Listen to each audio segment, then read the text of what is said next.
Hi guys, this is Tim from PencilPay. We work with hundreds of wholesalers, suppliers and manufacturers, and when we have our initial consultation, the most common request is, I want my customers to pay me on time. They can come up with their rent on time, they can pay their staff on time, without being chased, so why not me? And we're not talking about massive sums of money here. You know, we speak with alcohol, health, coffee, consumer goods brands, and then kind of distributors in food service, health products and accessories. So we're talking about invoices of maybe up to a couple of $1,000s. So when customers tell me I want to get paid on time, I immediately know that they're giving payment terms or trade credit. The term credit is the important one. So it just means that you're giving a customer goods up front with the promise that they're going to pay it back after a certain period. So that period could be 7, 14, up to 30 days or something like that. So if you give credit, that automatically means that you're a credit provider, and that's the way you need to look at it. So let's look at what actually makes a good credit provider. There's 5 key pillars that every credit business worth its salt places some level of importance on. So think back to the last time you went and got a loan and the type of hoops that you had to jump through. They would have made you provide 100 points of ID or go and verify your ID online through a government database. Then they would have made you go and complete and sign a contract, which outlines things like the terms of credit, any interest payable, a repayment schedule, and what happens in the event of a default.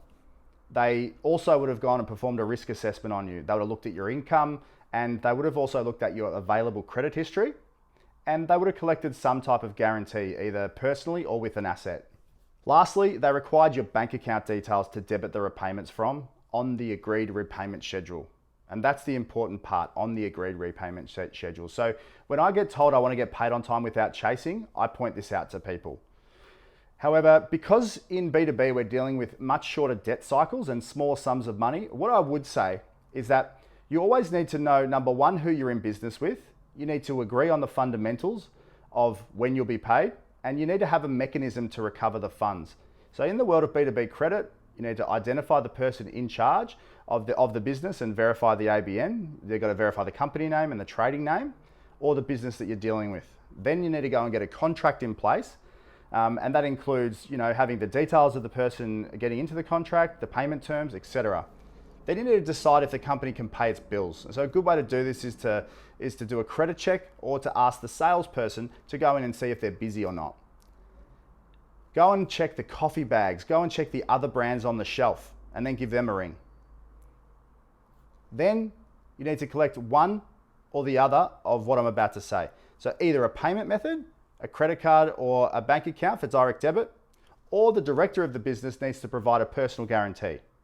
Just a word of warning with the credit card or the direct debit, you've got to ensure that you're PCI compliant for credit cards, and for direct debit, you need to make sure that you're compliant with the regulatory guidelines of BECS, B-E-C-S.